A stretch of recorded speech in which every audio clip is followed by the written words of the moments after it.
Sebelum nonton jangan lupa like dan subscribe ya friends. Hehehe, ini beritanya.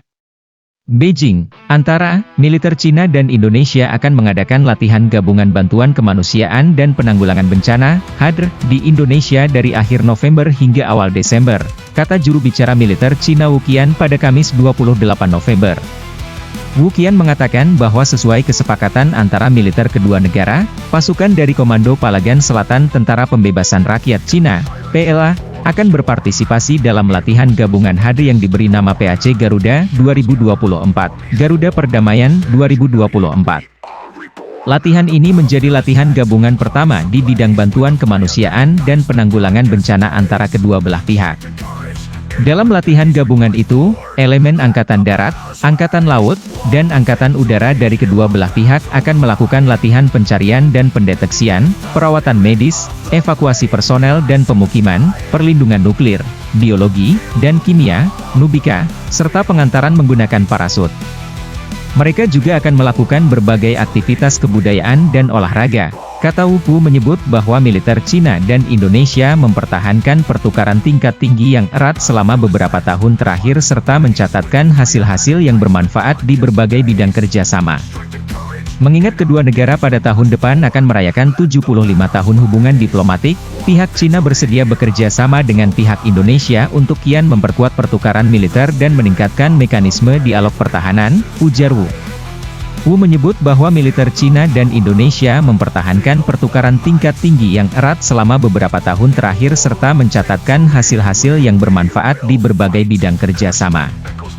Mengingat kedua negara pada tahun depan akan merayakan 75 tahun hubungan diplomatik, pihak Cina bersedia bekerja sama dengan pihak Indonesia untuk kian memperkuat pertukaran militer dan meningkatkan mekanisme dialog pertahanan, ujar Wu. Sementara itu, para pejabat senior Indonesia dan Cina sepakat untuk mengadakan latihan militer bersama dan menegaskan kembali komitmen mereka untuk meningkatkan keamanan regional, di antara sejumlah hal lainnya dalam pertemuan pada Selasa 13 Agustus di Jakarta, menurut pernyataan Kementerian Luar Negeri Indonesia. Itu adalah pertemuan pejabat tinggi pertama dalam dialog gabungan tingkat Menteri Luar Negeri dan Pertahanan, 2-2SOM, yang akan ditingkatkan menjadi pertemuan tingkat menteri pada pemerintahan baru Indonesia tahun depan. Presiden terpilih Prabowo Subianto akan memulai masa jabatannya pada bulan Oktober tahun lalu. Cina mengirimkan kapal perusak dan fregat Angkatan Laut untuk berpartisipasi atas undangan Indonesia dalam latihan Angkatan Laut multilateral yang bertujuan untuk membina kerjasama dalam operasi kemanusiaan dan manajemen bencana. Angkatan Laut AS, yang juga berpartisipasi, menggambarkan latihan tersebut memungkinkan pertukaran yang mendukung kerjasama multilateral. Kerjasama pertahanan Indonesia dengan Cina dinilai tidak berkembang, dan utamanya berfokus pada latihan tingkat rendah. Namun baru-baru ini, Indonesia menyatakan keinginannya untuk mengadakan lebih banyak latihan militer dengan Cina, selain dengan negara-negara anggota ASEAN dan AS. Dalam sebuah wawancara dengan Nikkei Asia pada bulan Juli, Kepala Staf Angkatan Darat TNI, KSAD, Jenderal Maruli Simanjuntak mengatakan militer Indonesia sedang bersiap untuk melakukan latihan gabungan dengan Cina yang bisa dimulai tahun depan.